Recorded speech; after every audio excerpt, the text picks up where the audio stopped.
Okay, nag-uusap lang po kami dito ni Chief Justice off camera. Naibanggit ko lang po na before pre-martial law, wala pong pork barrel. At nakakatuwa pong banggitin na ang sweldo lang po ng mga senador noon bago mag-martial law is about 3,500 pesos. At ang discretionary fund ni Senate President Hill J. Puyat was only 50,000 pesos. So, tapos nililiquidate ko lahat ng expenses nila. May resibo lahat. Ngayon pirmahan na lang. Anyway. Ganon din po yung pag tinignan natin paano nag-umpisa yung barangay system. Yes. Nung binuhay ang barangay system, wala namang sweldo. Oo. Walang bayad. Yes. Yung mga nagsisilbi sa barangay. Service kasi yan eh. Service. Yes, correct. In accordance with our pre-Spanish barangay values.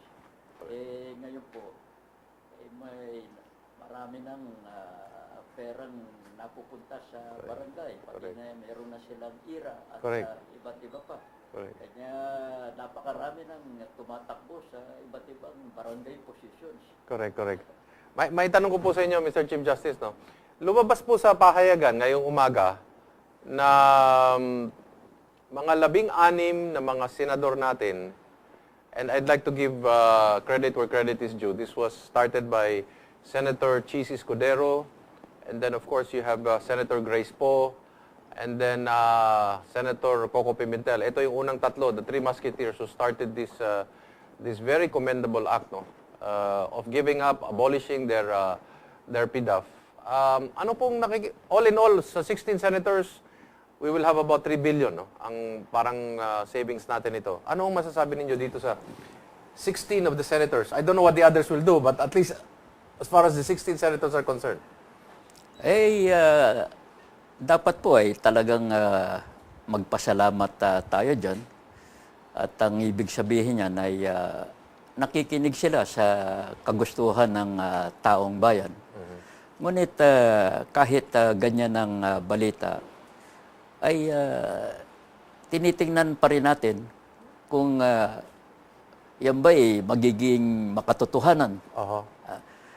At paano ang gagawin nila doon sa PDAP nila? Saan nila yan dadalhin? At higit na mahalaga, ano yung mga mechanisms na ilalagay nila dyan sa General Appropriations Act ng 2014 para ang bayan ay magkaroon ng peace of mind na hindi uli mawawala yung pananalapi na yan. So, kanya ito pong People's Initiative ay minamatyagan lahat yan eh. Kanya kami, hindi pa naman namin ginagawa yung penal na version ng batas na manggagaling sa People's Initiative. Yes. Dahil tinitingnan namin kung ano talagang gagawin nitong lower house tsaka nitong Senado at kung ano yung batas na pipirmahan ng ating Pangulo. May tanong ko po sa inyo, Mr. Chief Justice. Itong People's Initiative will proceed regardless of what the Supreme Court will decide on the DAP. Opo, dahil ang sabi ko nga kanina, the most that the High Court can do is to strike down yung dating General Appropriations Act, yung mga provisions doon tungkol sa PDAP. Actually, yung General Appropriations Act of 2013 will be passé when this Appropriations Act of 2014 is signed into law. Yes. But even then, we'll look at the coming decision of the Supreme Court. I'm sure, it will help if the court strikes down the law. But that will just provide part of the solution. The solution, the complete solution will come when we are able to pass the new law. You have your feet on the ground, you have your ears to the wall. You can more or less sense what are the initial spasms of the Supreme Court. Do you see them going against the DAP? Do you see them affirming this? How do you see this? Ay, yun lang ang kung po, yung mga those people whose antenna are up, especially the more credible constitutional experts. Okay. Uh, Okay. well, if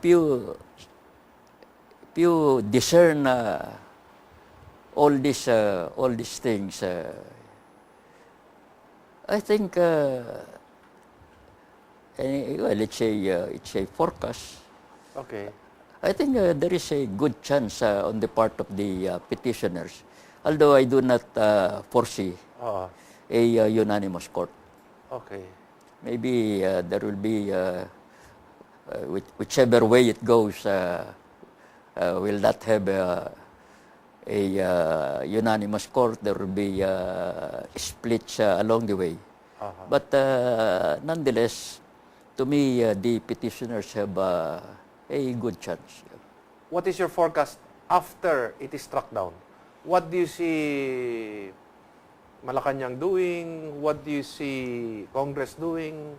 Well, we should watch out not only the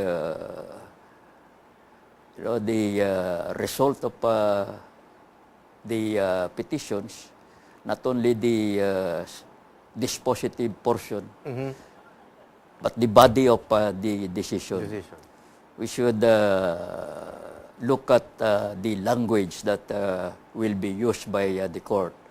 We should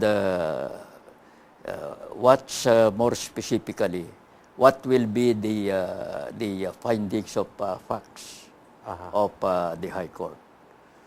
Because, if the court makes factual findings that, let us say, will establish certain violations of the law, that would be very critical.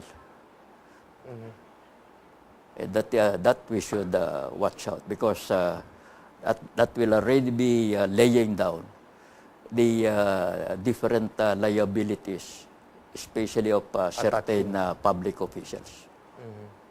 I hope that if ever that happens, and if that language will ever appear in the body of the decision, that there can be some future to that accountability, whoever is the violator of such law, no? Because Yeah, that's right, because this will be findings of the highest court of the land, which means it will be very difficult to review the correctness of these findings. The lower courts and the other agencies of government cannot reverse these factual findings of the highest court.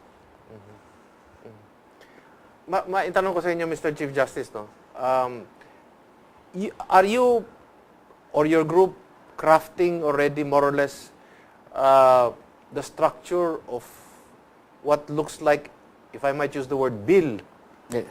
that will be enrolled in the People's Initiative? Oh yes, we have started a long time ago this wide-ranging consultation. Consultation with legal experts, consultation with auditors, with accountants, with experts in public finance. And more or less, we know the general shape of the bill, the proposition that will be submitted to the people. But as I said, the last page is to look at the General Appropriations Act that will be signed by the President. I would like to ask you your opinion on this, Mr. Chief Justice. No? All the funds of the Republic of the Philippines are basically disbursed by the Department of Budget. more or less. Yes, the implementation of the budget enacted by Congress will belong to the executive department. Correct.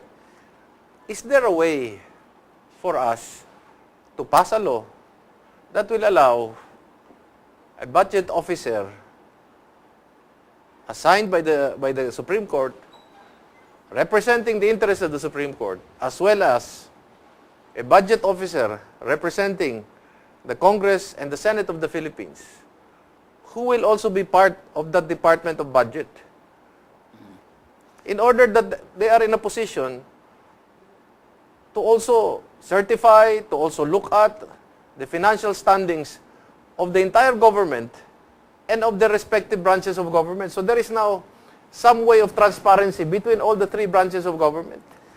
Well, the Congress certainly Can has do that. Oversight Yes. powers, Uh-huh. and that is part of its so-called power over the purse. Yes. But the real watchdog assigned this task under our Constitution is the COA. And in this bill that we are crafting, we are thinking of giving more powers to The COA. the Commission on Audit. Okay. I think we can also see that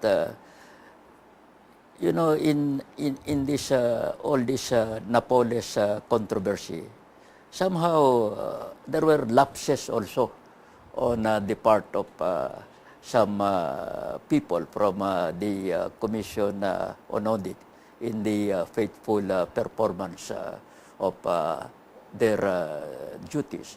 So we are looking at this. We want to give the COA more powers so that the COA can exercise its power more effectively. How are we going to do this?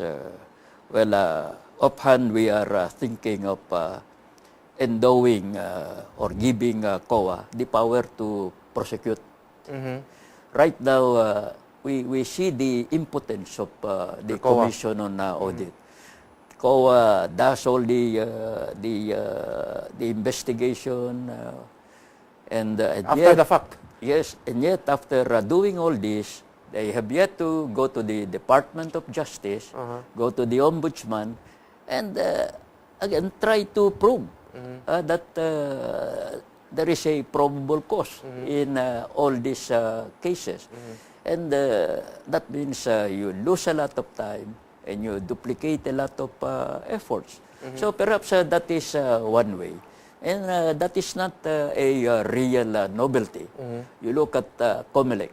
COMELEC is also an independent instrumentality of government.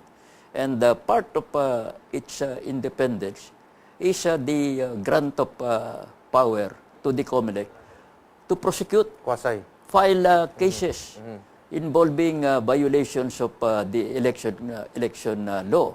And the COMELEC does not have to go to any fiscal, any prosecutor, to the Department of Justice in order to file a case. Mr. Chief Justice, what do you do in a situation where it is the DBM that can, how would I call it, withhold from the senator or from the Congress an amount which is already appropriated in GAA? Because this is the naughty control of the president to Right, politically